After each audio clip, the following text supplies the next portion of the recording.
Audience, you have been listening intently, carefully, and it's been good to be in a crowd like this. And this evening I'd just like to share a few thoughts on this theme of the empty tomb. I remember as a young lad, I asked my mother one Good Friday, why is it called Good Friday? Because if you see the crucifixion of Jesus, it was a rather gory thing. It was a very cruel thing. And why do you call that day on which Jesus was crucified as a Good Friday? Because a lot of people on that day wear white and they are very mournful and they don't eat special food, and it's a time of mourning. And why do you call it good?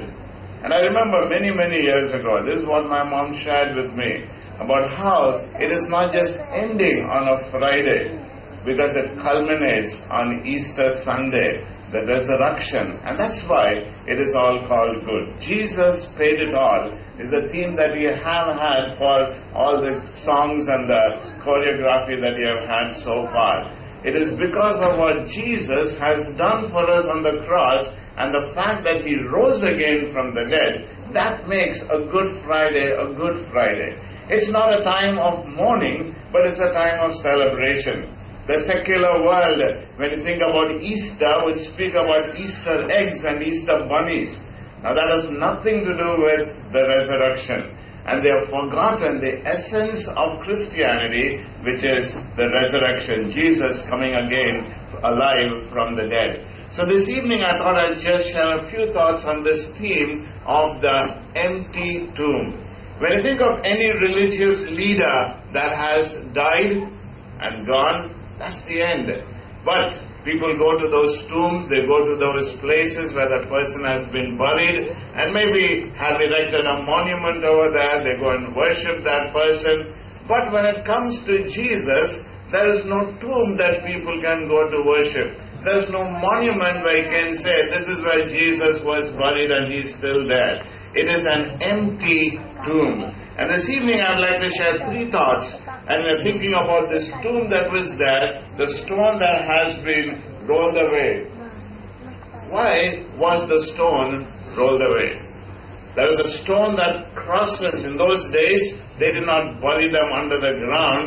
The Jewish pattern in those days was to put the body in a cave, in a rock that was there, a cut place, and they used to roll a stone across the mouth of that tomb, and that's how the people were buried. Now the Bible tells us that on that first resurrection Sunday morning, there were women who went over to the tomb to see what has taken place, and on that particular Sunday morning, the stone that was there, it's a huge stone, it is on an incline and it is normally rolled down so that it gets blocked totally. Now for a person to roll up that stone, it's going to be a huge task.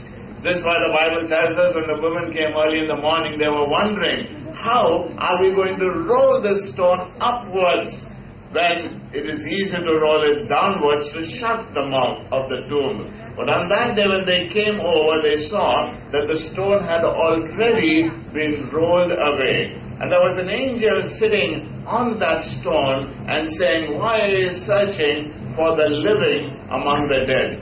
See the place where He lay. He is not here, for He is risen. The question then before us would be, why was the stone rolled away? It was not certainly for Jesus to come out.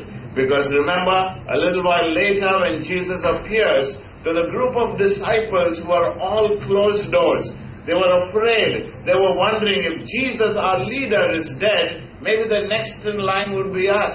And they were all huddled together in fear in a closed room. And the Bible tells us that even though all the doors were shut, Jesus came and stood among them. The resurrected form of Jesus, a body that could pass through walls, a body that does not need it for the door to be opened for Him to come in. So obviously, the reason for the stone to be rolled away is not for Jesus to come out. Because Jesus, when He rose again, had a different type of body altogether. The reason why the stone was rolled away is so that people could go inside and look that there was no body. That there was no body at all. There was no question about Jesus still being there. This is the reason why the stone was rolled away. What was revealed when the stone was rolled away? You find as soon as Mary and the other Mary came and saw that there was no body, they rushed to the disciples, and the disciples, Peter and John, come over, rushing to find out what has taken place. And they find in John's Gospel, chapter 20 and verse 6, it says, Peter therefore also came and entered the tomb, and he saw the linen wrappings lying there. In those days, the way they buried an individual in the Jewish tradition was to wrap up the body like a mummy. And it was one cloth that was put right around the body so that a person could not move at all. There was also another piece of cloth that was put around the head, which was now part of the burial cloth. So you had one cloth that was wrapped around the body, and you also had a separate napkin or a head covering that covered only the top. So the reason why the stone was rolled away is so that people could come in and see that there was no body. And when Peter came in, he finds that the grave clothes of Jesus were still there, but there was no body. Now that's an interesting thought. Who would just walk out leaving the clothes behind? Or who would just, if someone had to take the body, would leave the clothes behind and take only the body? Obviously, Jesus was not there. An important question that needs to be answered is, why was Jesus' body not in the tomb? It was obvious that Jesus did die. There was no question about Jesus not having been buried in the tomb. There was no question about Jesus not having died. It was very obvious that Jesus did die. In John's Gospel, chapter 19, verses 32 to 24, it says, the soldiers came to the foot of the cross and broke the legs of the other two thieves who were also crucified along with Jesus. The reason why they did that was so that the person would die faster. Remember, crucifixion was a process of death, the most cruel form that the Romans had designed to give to the most hardened criminal.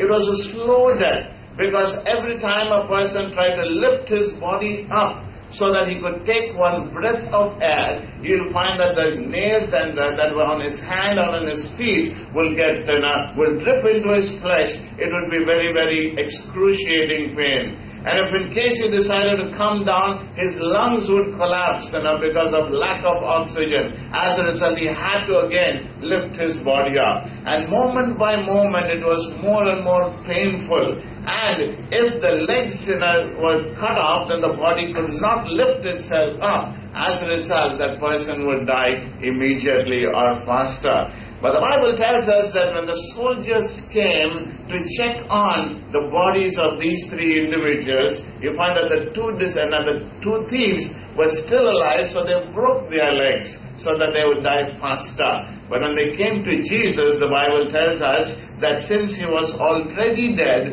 one of the soldiers pierced his side with a spear, and immediately out came blood and water. Now, blood and water coming out is a very specific sign that death has already taken place. The water is the clear fluid from the pericardium surrounding the heart. And the clear fluid would not have been present except that the heart had stopped beating prior to this event. So when the soldiers came to check on the body of Jesus, they found that he was already dead, and as a result, they did not knock off his legs. So it was obvious when Jesus died on the cross, he had actually died. There was no question of him not dying, and as a result, his body not being there. Also, the Bible tells us in John's Gospel, chapter 19, that two individuals, Joseph of Arimathea and Nicodemus, brought a mixture of myrrh and aloes, about 100 pounds weight, and they embalmed the body of Jesus. Think for a moment, if an individual has been embalmed with so much of spices, everything, every orifice in his body has been closed, would he still survive if in case he was still alive? No question about it. He was definitely dead. Now, if he did die, what happened to the body then?